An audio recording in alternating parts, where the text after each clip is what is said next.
Part of section occupied by lower type Negroes. Portion is desirable residential neighborhood for better class Negroes. Almost solid Negro. Number of older German type citizens near Lutheran churches and schools. Very old type houses becoming occupied on the east portion by Negroes. Cheap class of property and citizens.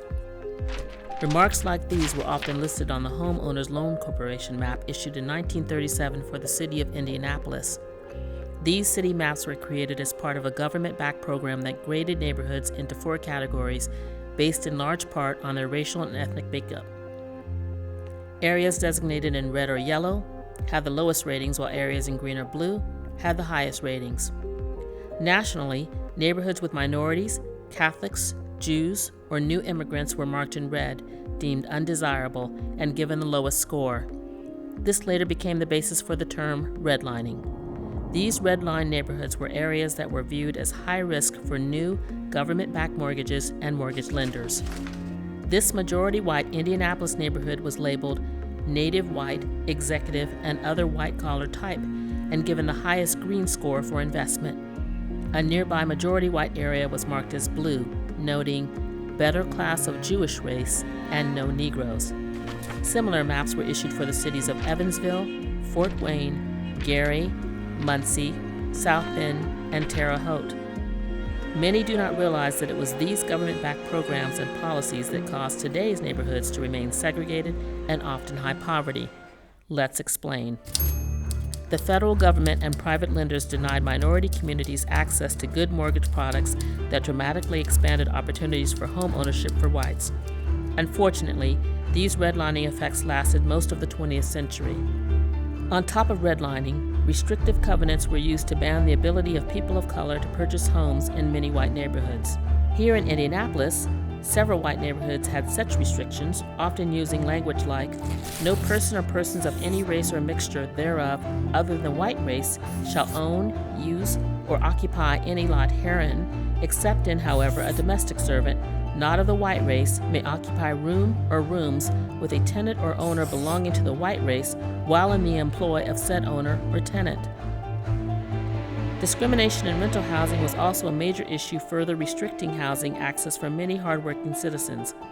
Although the U.S. Supreme Court eventually ruled these covenants were unlawful in the 1948 case Shelley v. Kramer, many continued to be unofficially enforced for several more years. The damage had already been done and would impact integration for generations to come. Back to redlining. The subsequent government-backed programs expanded access to mortgages and made them much more affordable. In the following decades, they assisted millions of white families in obtaining the financing necessary for home ownership and to gain wealth that white families who benefited have been able to amass and hand down to their children and grandchildren. However, minorities were systematically excluded from these programs. The imbalance created by redlining left minority communities with scarce options. They became subject to predatory and discriminatory land contracts that denied them the same opportunities white families had to accumulate wealth through housing. In white neighborhoods, the prospect of integration was used as a threat. Homes were then purchased at discounted rates under the guise of helping white people out before their homes lost too much value. This process was called blockbusting.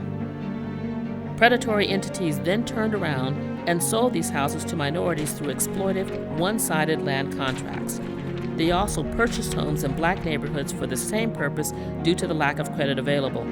Sales prices were unjustifiably inflated and interest rates were exorbitant, much higher than white buyers paid with their government-insured mortgages.